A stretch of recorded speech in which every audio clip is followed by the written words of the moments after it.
So hello everyone, welcome back to Akshara engineers academy once again. तो कैसे हैं आप लोग? दोस्तों, finally wait is over. Power grid diploma training का जो है फुल नोटिफिकेशन वो आउट हो चुका है। इस वीडियो को पूरा एंड तक देखना। इस वीडियो में मैं आप लोगों को सारी क्रूशियल डेट्स के बारे में बताने वाला हूं। साथ ही मैं ये भी बताऊंगा कि कौन कौन से लोग इसमें एलिजिबल हैं, कितनी किस किस जोन में वैकेंसी हैं। तो वीडियो को पूरा एंड तक देखना, बिल्कुल भी मिस मत करना। तो सबसे पहले बात करें हम लोग फॉर्म ओपनिंग की, यानी कि एप्लीकेशन फॉर्म कब से भरे जाने लगेंगे। तो वो डेट है आप लोगों के 20 अप्रैल, यानी कि 20 तारीख से फॉर्म फिलिंग जो है वो स्टार्ट हो जाएगी। और इसकी क्लोजिंग डेट है वो है 11 मई, यानी कि 20 तारीख से फॉर्म स्टार्ट होंगे और 11 मई को फॉर्म जो है वो बंद हो जाएंगे भरना। ठीक है। अगर हम लोग बात करें cut off date for age, तो ये क्या है? देखिए, मिनिमम एज की क्या है, 18 साल है। तो इस डेट के पहले आप लोग 18 साल के पूरे हो जाने चाहिए। ठीक है। अगर आप लोग इसके बाद जो है 18 साल के पूरे होते हैं तो आप लोग इस वैकेंसी को फिल नहीं कर पाएंगे। अगर हम लोग बात करें 4 नंबर की cut off date for acquiring qualification, ये क्या है? कुछ बच्चे क्या कर रहे हैं, सपोज करते हैं कि कुछ बच्चे क्या हैं, डिप्लोमा के लास्ट सेमेस्टर में है, यानी फाइनल ईयर में है। तो उनका जो रिजल्ट है, उनका रिजल्ट इस डेट के पहले जो है वो आ जाना चाहिए, यानी 15 जुलाई के पहले जो है उनका रिजल्ट क्या हो जाना चाहिए, 15 जुलाई के पहले उनका रिजल्ट जो है वो आ जाना चाहिए। तभी जो है वो इस वैकेंसी के लिए एलिजिबल होंगे। ठीक है। तो नेक्स्ट हम लोग बात कर लेते हैं कि क्वालिफिकेशन क्या होनी चाहिए। तो फुल टाइम रेगुलर 3 साल का डिप्लोमा होना चाहिए आप लोगों के पास। ठीक है। अब कुछ लोग बोलेंगे क्या इसमें लेटरल एंट्री वाले एलिजिबल हैं? बिल्कुल एलिजिबल है। जैसे कि कुछ बच्चे क्या करते हैं, 10th करते हैं प्लस ITI कर लेते हैं, ITI प्लस क्या करते हैं, उसके बाद डिप्लोमा कर लेते हैं। ठीक है। 10th किया, ITI किया, उसके बाद क्या कर लिया, डिप्लोमा कर लिया। तो वो लोग भी बिल्कुल एलिजिबल हैं। लेकिन अब अगर आप लोगों ने 10th के बाद डिप्लोमा किया, डिप्लोमा के बाद BE या BTech कर रहे हैं या कर चुके हैं, तो आप लोग इस वैकेंसी में बिल्कुल भी अलाउड नहीं है। यहाँ पे साफ साफ लिखा है विद और without diploma is not allowed. ठीक है। तो ये हो गई DTE, यानी कि डिप्लोमा ट्रेनिंग इलेक्ट्रिकल के लिए। और यही सेम जो है वो किस में है, सेम कहानी किस में है, सेम कहानी सिविल में भी है। ठीक है। Higher technical qualification like BTech, BE, MTech, ME etcetera with और without diploma is not allowed. ठीक है। तो अगर आप लोगों के पास 10th है, ITI है, डिप्लोमा है, तो आप लोग इसमें एलिजिबल हैं। अगर आप लोग 10th के बाद आप लोगों ने डिप्लोमा कर रखा है तब भी आप लोग इसमें एलिजिबल हैं। कुछ लोग 12th से जो है 2 साल वाला करते हैं, तो वो लोग भी इसमें एलिजिबल हैं। मिनिमम मार्क्स कितने होने चाहिए आप लोग के? मिनिमम जो मार्क्स जो हैं वो 70% होने चाहिए, इससे कम नहीं होने चाहिए। ठीक है। और SC ST कैंडिडेट्स केवल पास हों तब भी काम चल जाएगा। ठीक है। नेक्स्ट हम लोग इम्पॉर्टेंट चीज़ के बारे में बात करते हैं, वो हैं जोन्स, कि इसमें इम्पॉर्टेंट जोन कौन कौन से आते हैं। ठीक है। तो सबसे पहले हम लोग बात करें नॉर्दर्न रीजन, यानी कि NR फर्स्ट की। तो NR फर्स्ट में आता है अपना दिल्ली। ज़्यादातर बच्चे NR फर्स्ट से ही भरते हैं।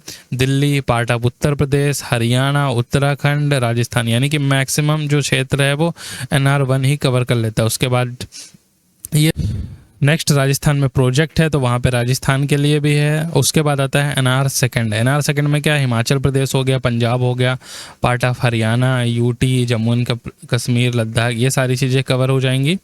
उसके बाद अपना मोस्ट इम्पॉर्टेंट, जिसकी कट ऑफ भी बहुत ही ज़्यादा जाती है, वो है अपना NR थर्ड, यानी कि part of Uttarakhand, part of Uttar Pradesh, part of Madhya Pradesh. इसकी कट ऑफ और इसकी कट ऑफ बहुत ही ज़्यादा जाती है दोस्तों। उसके बाद आता है ईस्टर्न रीजन, जैसे कि बिहार हो गया, झारखंड हो गया। उसके बाद हो गया ER second, NER Arunachal Pradesh, Assam हो गया। उसके बाद कुछ SR वाले साउदर्न रीजन भी हम लोग देख लेते हैं। तो ये चीज़ें आप लोग देख लीजिएगा कि किस जोन से आप लोग को फॉर्म भरना है। ठीक है। ये तो सारी बात हो गई जोन की, कि किस जोन में कौन कौन से स्टेट्स आते हैं। ठीक है। अब हम लोग बात कर लेते हैं कि जोन वाइज वैकेंसी कितनी है, यानी कि हर जोन में कितनी कितनी वैकेंसी हैं। तो चलिए दोस्तों, अब हम लोग बात कर लेते हैं कि जोन वाइज अपनी वैकेंसी कितनी कितनी है और किस कैटेगरी में कितनी कितनी वैकेंसी हैं। तो आप लोग एक चीज़ याद रखिएगा कि यहाँ पे जो है वो टोटल वैकेंसी यहाँ पे आप लोग को देखने को मिल रही हैं। ये टोटल वैकेंसी है यहाँ पे। और सबसे पहले वो जनरल वालों की है, उसके बाद EWS, OBC, non creamy layer की है, और फिर SC की है, और फिर ST की है। ठीक है। तो ये सारी चीज़ें आप लोग जो है वो ध्यान रखिएगा। तो देखते हैं हम लोग। तो सबसे पहले कोऑपरेट सेंटर की बात करें तो यहाँ पे टोटल 5 वैकेंसी हैं इलेक्ट्रिकल में, और सिविल में 2 वैकेंसी हैं। ठीक है। ईआर की बात करें, ईआर फर्स्ट में तो टोटल वैकेंसी एक है, वो भी किसकी वैकेंसी है, जनरल की यही वैकेंसी है, एक वैकेंसी है। उसके बाद ईआर सेकंड की बात करें तो टोटल 10 वैकेंसी आप लोग को इलेक्ट्रिकल में देखने को मिलेंगी और 4 वैकेंसी जो है आप लोग को सिविल में देखने को मिलेंगी। सर्वे भी है, तो सर्वे में भी आप लोग जो भी बच्चे सर्वे से हों वो लोग देखते चलेंगे। ओडिशा प्रोजेक्ट में टोटल 20 वैकेंसी है इलेक्ट्रिकल की, जिसमें से एसटी की 4 है, एससी की 3 है, ओबीसी की 3 है, ईडब्ल्यूएस की 2 है और जनरल की 8 है। सिविल वालों में 4 वैकेंसी है टोटल। अगर नॉर्दर्न ईस्टर्न रीजन की बात करें, एनईआर की बात करें, तो एनईआर में टोटल 30 वैकेंसी हैं, ठीक है, जिसमें जनरल की 14 हैं और ईडब्ल्यूएस की 3 है, ओबीसी की 6 हैं और एससी की 1 है और एसटी की 6 वैकेंसी हैं, ठीक है।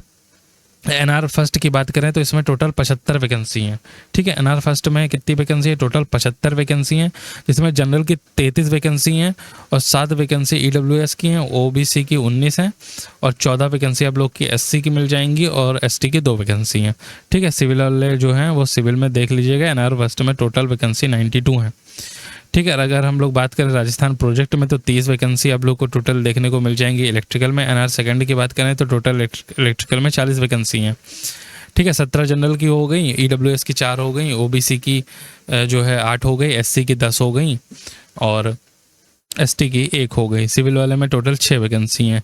एनआर थर्ड की बात करें तो जनरल जो टोटल वैकेंसी वो 33 वैकेंसी हैं और जिसमें जो जनरल की हैं वो 14 वैकेंसी हैं और ईडब्ल्यूएस की 4 वैकेंसी हैं और ओबीसी की 7 हैं और एससी की भी 7 हैं, एसटी की केवल 1 वैकेंसी है, ठीक है।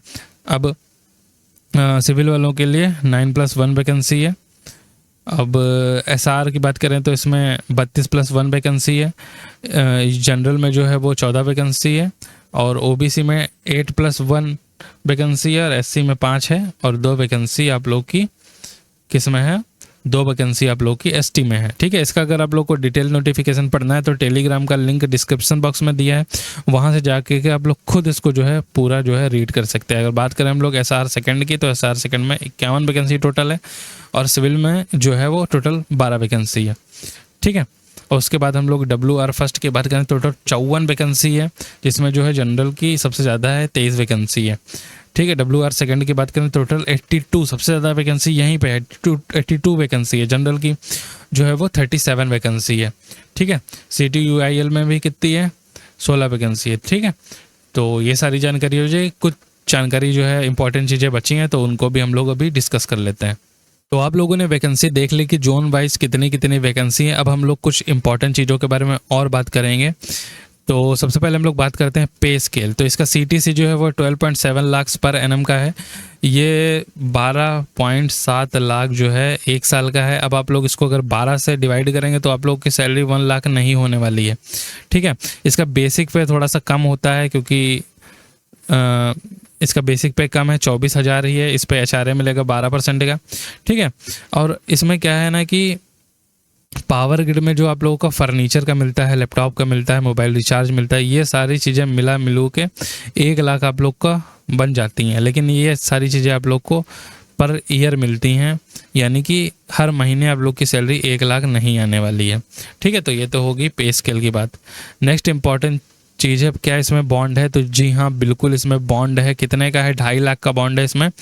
किसके लिए, जनरल और ओबीसी कैंडिडेट्स के लिए 2.5 लाख का बॉन्ड है और एससी और एसटी कैंडिडेट के लिए 1,25,000 का बॉन्ड। क्या है बॉन्ड, क्या होता है, कितने साल का है, तो 3 साल का बॉन्ड है। बॉन्ड क्या होता है अगर किसी को नहीं पता है तो ये है कि अगर आप लोग 3 साल के पहले इस जॉब को छोड़ते हैं तो आप लोग को 2,50,000 रुपये पावर ग्रिड को देने पड़ेंगे, ठीक है। क्या जितनी सैलरी आप लोगों ने कमाई है वो भी देनी पड़ेगी, नहीं वो नहीं देनी पड़ेगी। जितने आप लोगों ने इतना पैसा आप लोग को देना पड़ेगा, सैलरी से कोई मतलब नहीं है, जो वो तो आप लोगों ने कमाई है। अगर एज रिलैक्सेशन की बात करें तो ओबीसी के लिए 3 साल है और एससी एसटी के लिए 5 साल है, ठीक है। और अगर बात करें PWD कैंडिडेट के लिए 10 साल है UR EWS के लिए और 13 साल है ओबीसी। अगर SC ST है तो उसको 15 साल तक का एज रिलैक्सेशन मिल जाएगा। नेक्स्ट हम लोग अब बात करते हैं कि इसका जो है सिलेक्शन प्रोसेस क्या है। तो सिलेक्शन प्रोसेस में आप लोगों का एक सिंगल एग्ज़ाम होगा, ठीक है, 1 डे एग्ज़ाम होगा। 1 डे एग्ज़ाम होगा जिसमें 120 आपके जो है डोमेन नॉलेज के क्वेश्चन आएंगे। 120 यानी कि इलेक्ट्रिकल वालों के लिए इलेक्ट्रिकल और सिविल वालों के लिए सिविल के क्वेश्चन जो हैं वो 120 सवाल आएंगे। और टोटल सवाल होते हैं 170। तो 100 इसमें से 120 सवाल तो क्या हो गए, डोमेन के हो गए। उसके बाद बचे जो 50 हैं उसमें आप लोग का एप्टीट्यूड आएगा, इसमें जो है मैथ रहेगी, रीजनिंग रहेगा और जीके जीएस और इंग्लिश भी कभी कभार दे देते हैं। ज़्यादातर इंग्लिश ही रहता है, कभी कभार जो है जीके जीएस भी पूछ लेते हैं। ठीक है, तो ये सारी चीज़ें आप लोग की रहेंगी। तो सिलेक्शन प्रोसेस भी आप लोग का समझ गए होंगे। तो इतना ही था, सारी इम्पोर्टेंट चीज़ें इतनी थी, है ना। तो मेन चीज़ें मैंने आप लोगों को बता दिया है। तो 20 तारीख से फॉर्म आप लोग जो है वो फिल कर दीजिएगा। डिटेल जो है सिलेबस के बारे में मैं नेक्स्ट वीडियो में बात करूँगा कि इलेक्ट्रिकल के लिए क्या क्या जो है डिटेल्ड कौन कौन से सब्जेक्ट आने वाले हैं। तो चैनल को कर लीजिएगा सब्सक्राइब। मिलते हैं नेक्स्ट वीडियो में किसी नए टॉपिक से। Till then take care, bye bye.